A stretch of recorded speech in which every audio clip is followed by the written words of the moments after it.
La zakat est-elle exigible pour celui qui n'est pas au courant de son obligation ou pas? Par exemple, supposons que vous rencontriez quelqu'un à l'aéroport. Vous lui parlez de l'islam, vous témoignez qu'il n'y a pas d'autre Dieu qu'Allah et que Muhammad est son messager. Vous lui parlez de la prière, puis il s'en va sans rien savoir et il passe 10 ans sans savoir que la zakat est obligatoire. Quand il apprend plus tard que la zakat est obligatoire, doit-il payer pour ces années passées ou pas? Il y a deux opinions parmi les savants. La première opinion est celle des Hanafites, qui disent que la connaissance de l'obligation de la zakat est une condition pour son exigibilité. Ainsi, la zakat n'est pas obligatoire pour un non-musulman qui ne vit pas dans un pays islamique et qui n'est pas au courant de l'obligation de la zakat, c'est-à-dire quelqu'un qui ne sait pas ce qu'est la zakat, d'accord?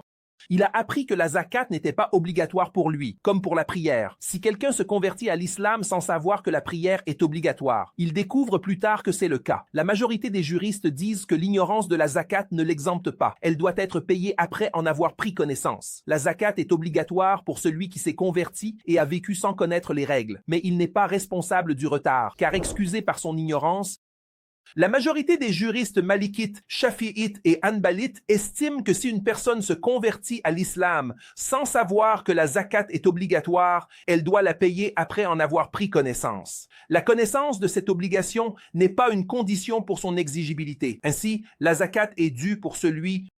La zakat est donc obligatoire pour quelqu'un qui s'est converti à l'islam et a vécu dans son pays pendant des années et ne connaissait pas les dispositions de la loi islamique, mais ils ont dit que tout retard n'était pas acceptable pour lui. Ils ont dit qu'il était excusé en raison de son ignorance. Ils ont dit que c'est un droit des pauvres. La prière est adoration entre l'homme et Dieu, révocable par ignorance. La zakat concerne les droits des pauvres, inaltérables. La prière est personnelle et révocable. Les droits des autres sont inaltérables. Mais si cela concerne les droits des gens, alors dans ce cas, Allah l'exempte, mais il ne sera pas tenu responsable pour le retard. Et Allah, le Très-Haut, sait mieux.